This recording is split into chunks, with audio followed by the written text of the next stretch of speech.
is fun, but it's tough. I love action films. Fast, furious, hard, a lot of work.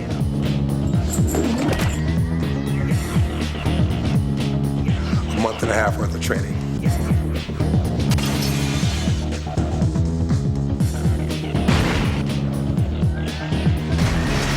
This is a great cop picture. It's almost an homage to cop pictures, Dirty Harry pictures. It's a kind of a cross-demographic blending, and that it's a tough urban movie. The same thing about Steven. He does have a strong urban following, and we thought to add the hip-hop music and add DMX as well would be just an interesting way to combine all this together. With the recent incidents we've had with police corruption, police brutality, the thought of the police policing the police, that not all cops are bad cops, but that there are indeed bad cops. Seagal is a good cop, and he has to uncover the problems that are inherent in, I guess, many situations in our society where there are cops sometimes who don't always do what they're supposed to do. You hear about the type of things that's going on in this movie, you hear about them every day. It's a believable story. I grew up as a part of that environment, you know, succumbing to the, you know, many things that come with that environment, the fighting, the getting locked up, the guns, the, you know. Satisfied? How much? What we say in the movie is it's not good for a cop to break the rules. It's good for a cop to be a good cop. There's Oren Boyd, who's played by Steven Seagal, who was a cop on the edge. Kind of a gung-ho type of officer that has to kind of redeem himself.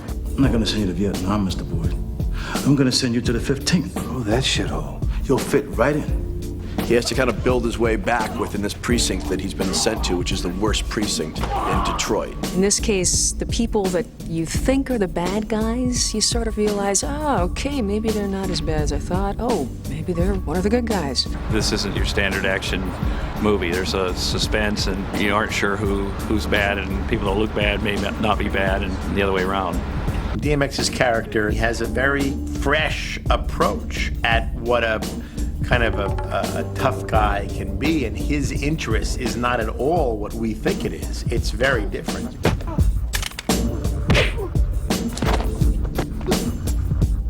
Latrell is like a smooth guy, you know. He grew up in the hood, but he, you know, he got off into something else, computers, you know, became rich off that, but finds, you know, his little brother's in trouble, but for the wrong reason. Not because of what his little brother was doing, but because there were crooked cops involved, and there shouldn't be crooked cops. So Latrell feels the urge to help his little brother, as I think anyone would. We originally believed that DMX is a bad guy and a drug dealer. And then, you know, of course, as the movie progresses and the story unfolds, we see that this isn't really what he is, but in fact, he's someone who just has a unique method of trying to get inside and flush out the bad guys. When you see him, you buy the toughness, you buy the force, because he projects that. And also, I mean, his music is all over the movie too, which is also pretty incredible. And he did this, you know, old Bill Withers song, Ain't No Sunshine, which is just spectacular. I know music. Music is my life. You know, music is my biggest form of expression, my biggest way to, you know, get across. So I know music, and I'm also in the movie, so it helps to put the music to the movie. It's brilliant to have Steven Seagal come back into the genre with the DMX. Good cop, good guy, bad guy, gunfight, fire, shot in leg, ouch, end of movie, roll credits, third highest paid, me. Come on, man, quit treating me like I'm Tupac. Ah, it's my hand! No, that wasn't no hit, that was like, you cool. Steven ain't nothing but a big-ass bully just because he knows some karate and shit. Hey, what are you doing? I'm a cop. It's all right. And since when do cops make things okay? Yeah, man, since when do cops make... We were looking around for a project to do with Steven Seagal, and we were trying to find the right project. And sitting up on our shelves was the book Exit Wounds. I was a uniformed street cop. I covered a murder one night, and it affected me, and I went home and wrote about it. And I liked writing, and I kept writing about it. At the same time, I had this tremendous partner who became the model for the character Oren Boyd, who was endlessly entertaining and kept feeding me material. I thought, you know, he wasn't too dissimilar to me.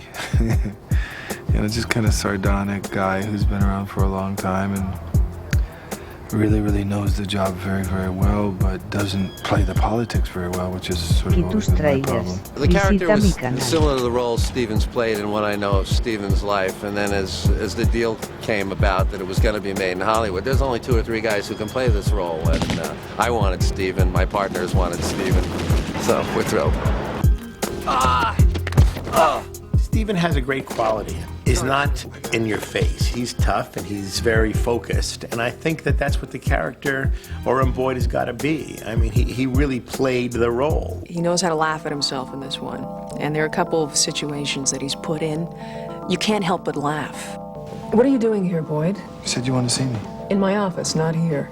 Yeah, but I'm here now, so let's talk. I'm sorry, but we were actually right in the middle. Why don't you take a walk? If you don't get a human side to your action character, the audience is going to reject the movie and it's going to feel like a spoof. And the way we decided to give him human feelings was to show him being sent to an anger management class.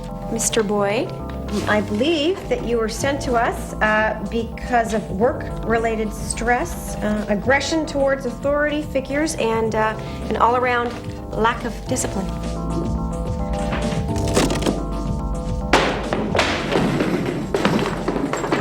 I'd like to make something very clear. I don't have rage. I'm a happy guy.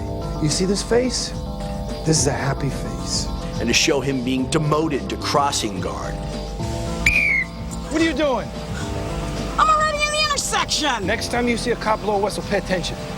And to show the fact that he's upset with where he's reached in life, and he's putting his whistle and his hat back into his locker, and he sits there for a moment and sighs, and we realize he's hit rock bottom. Now it's time for our movie to start.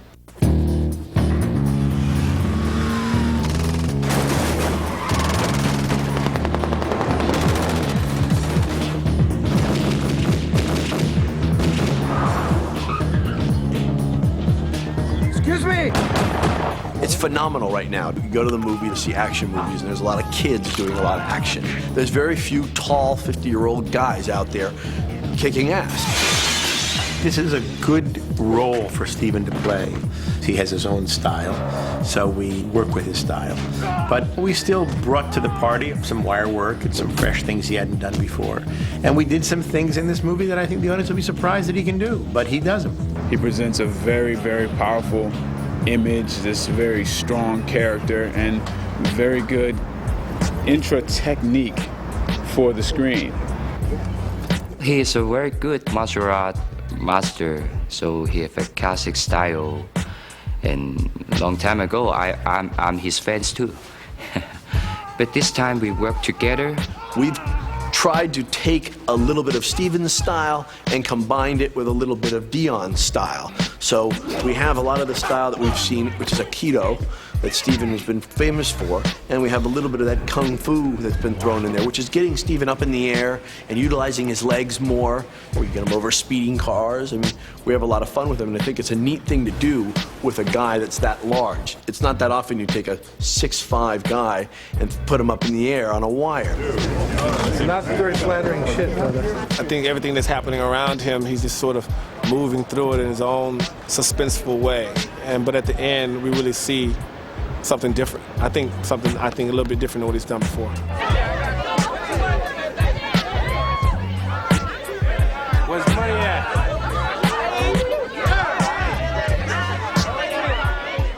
Anthony takes a good ass whooping. Let's get him and just kick his ass. So, you know, I think that's why I'm here. At the end of the night, you just might fuck me.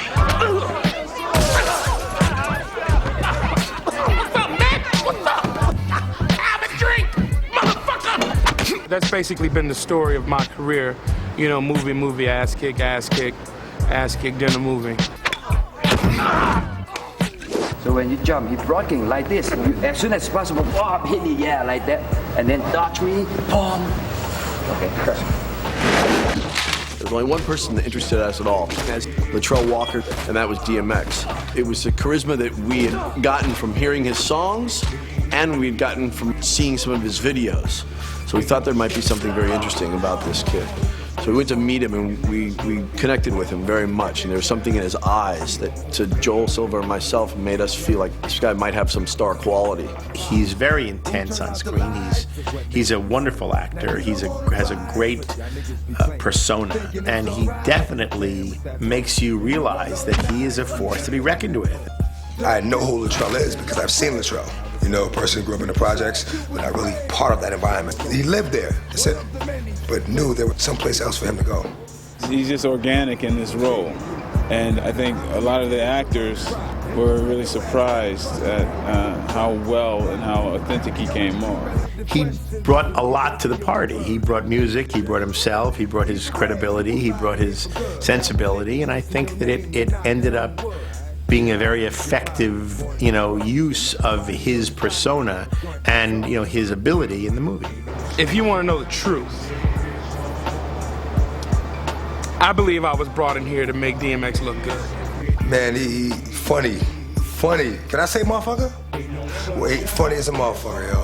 He very funny. Go on through, See, they don't do this when Steven Seagal or DMX or Isaiah Washington sit right here, but put number 13 in the seat. Come on, bring the set in. Let the dogs loose. You bring your bag, you bring your water, you bring your pads, and you just try to stay focused or you will get hurt. It was hard at first, but I tour a lot, and I climb on speakers, I jump off the top speaker. I was in shape, but I wasn't in that much shape where, I didn't need any training. It hurts the stretching, or it did when I first started, but I see it was well worth it, because I glide over things now, like, easily, the wire stuff, the kicks, the punches. We did all the fight sequences, He's an excellent trainer. Every movie we need some new element to make it exciting. And this time when Steven and DMX have a fight and I'm doing choreographer and the wire work is totally different, I don't know how to say it. Anyway, it's good. Hong Kong choreography is a lot more involved. They have the wire work and it's a lot more fantastic. It's interesting to watch them work. They're really hands-on, they're very thorough and imaginative. So I sit back and let them pretty much do all the choreography of what's going on with it. But I'm learning from them. I pay attention to what they do all the time. I'm going to steal some of their moves for sure. They have a deep concentration in bringing elements of fight to another level. It's an awkward feeling. It's like you have to disregard what your senses is telling you. Your senses is telling you, don't do that, you'll fall. Because they pick you up and let you down, at a certain, so I had to learn to trust the wires. To know that, I could lean to the side and I'm not gonna fall on my head. And you have to have a lot of trust. It's a dance. Unfortunately, it's a dance of violence, so you have to have the ultimate trust with your partner. Well, I've only ever done real martial arts in my life in the film, so this has been an unusual and sometimes difficult experience doing movie stuff that in fact is not real. The real martial arts is they actually work in combat circumstances and movie stuff doesn't. It's a very, very big difference. If I told you, okay, you come to me, punch me, and then I have to knock you down or break your arm and control you. If we're talking about the truth, we don't have time to make like true fight. But I don't think the audience have an interest in see everything is true. It's always exciting to bring them two together. I mean, Dion worked very closely with us, crafting these scenes and these fights to work within Steven's prowess, where he has the tremendous strength. We worked with that, and I think that, that is why it's so effective. Dion Lamb, awesome. He's very fast with his vision, and he understands everybody's anatomy to be able to help them at the highest point of their physicality. He's very good at what he does. I use the same principle that I've studied in stage combat school, is that you have to check in, and it's just as intense, just as clever. You just have to do it more times from different angles.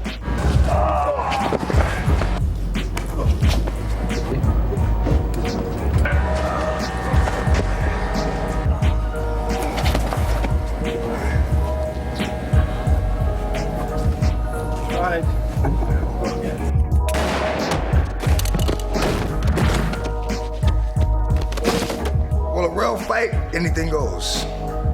It's not a lot of, pretty stuff. Real fight out, I'll knee you in the nuts, I'll stick my fingers up your fucking nose, I'll rip your lip off. That's a real fight, It's not about looking pretty while you're doing it. This I'm doing a lot of cartwheels and, tucks and, a lot of extra shit. Why we need, when we punch me, I walk on the wall and then do the somersault or whatever. That's that's a movie. It's everybody wants this in the movies.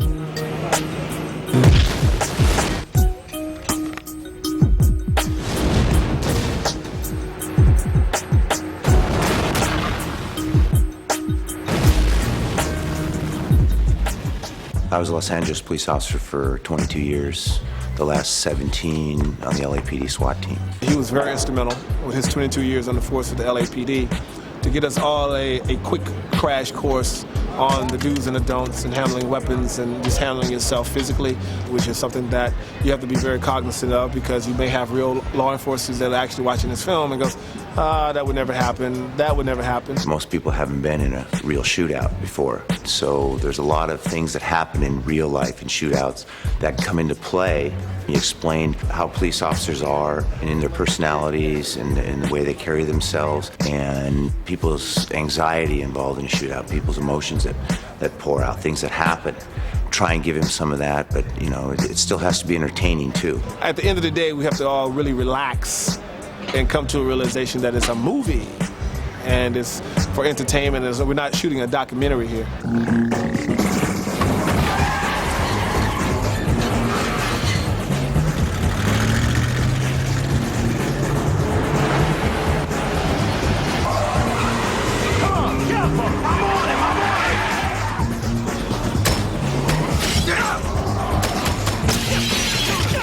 There's no substitute for speed, so we try to bring the audience right up to speed. It gets kind of boring to sit back and just place a camera on the ground and just watch the cars go by. So if you can get movement with the camera and create speed and jeopardy and make the audience feel like they're in the driver's seat, then you get a little excitement out of it. They're doing special effects and stunts that are just mind-blowing, and they're taking chances. I knew that it was going to look good, it was going to feel good, it was going to move, it's going to have a lot of action. We've managed to really pull off an urban action story that has a lot of fresh ideas that I think set it apart and make it different and make it really worth seeing. I took a little bit of time off and I'm really happy to be back and hope everybody enjoys it.